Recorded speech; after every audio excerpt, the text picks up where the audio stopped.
Pertanyaan Rahma tentang perang ideologi. Sebetulnya tidak terjadi itu kan perang ideologi itu. Ideologi itu sebetulnya kan bungkusan saja itu kan. Bungkusan untuk kemudian ya nanti strategi dan taktiknya bagaimana untuk menjalankan suatu pemerintahan, arah kemajuan bangsa dan sebagainya. Yang sebetulnya masing-masing negara sudah punya gitu. Cuma kan bagaimana ini antara mendamaikan antara masyarakat gitu, negara bahkan dari luar negeri kan. Semua itu menyangkut nantinya kepentingan-kepentingan. Nah, kalau kita suka berhubungan dengan Amerika ya kita harus sesuai dengan ideologi mereka yaitu misalkan demokrasi. Makanya kemudian kalau minta bantuan ke Amerika, ya biasa Amerika nanya dulu gimana demokrasinya, kan gitu. Jadi kalau tidak demokratis, kadang Amerika itu percaya diri untuk mengurusi negara lain, bahkan menggusur pemimpin yang dianggap mereka tiran, seperti halnya ya Saddam Hussein di Irak, kemudian Muammar Gaddafi di Libya ya. Mereka ikut menurunkan itu karena tidak sesuai dengan kebebasan kan, paham kebebasan, liberalisme dan sebagainya kan.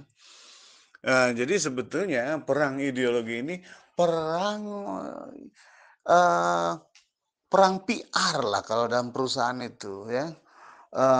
Perang antara public relation. Jadi yang dikeluarin dalam ideologi itu reasoning yang bersifat filosofis, falsafah, makanya disebut sebagai filsafat politik. Yaitu apakah ini secara pemikiran kita itu sebagai sah atau tidak kan, adil atau tidak. Nah, gitu. Jadi sebetulnya yang mengatakan perang ideologi ya boleh-boleh saja kan gitu.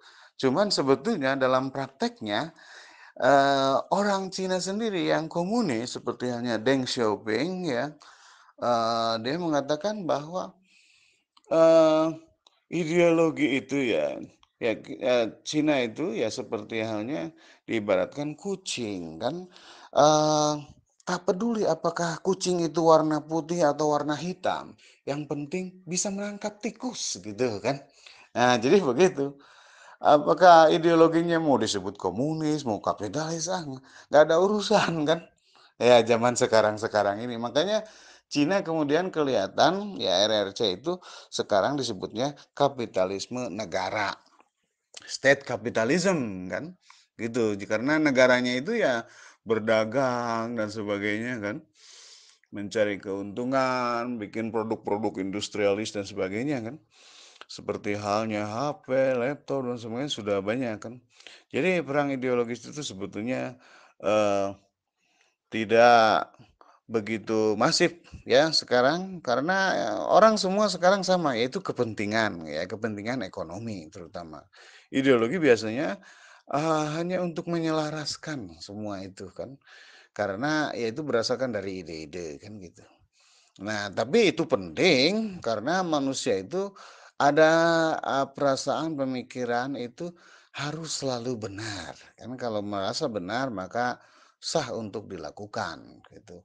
Seperti halnya ideologi apa ekologisme gitu, environmentalisme itu bisa mendesak kepada para pemerintah bangsa-bangsa di dunia ini untuk melindungi lingkungan dan sebagainya gitu.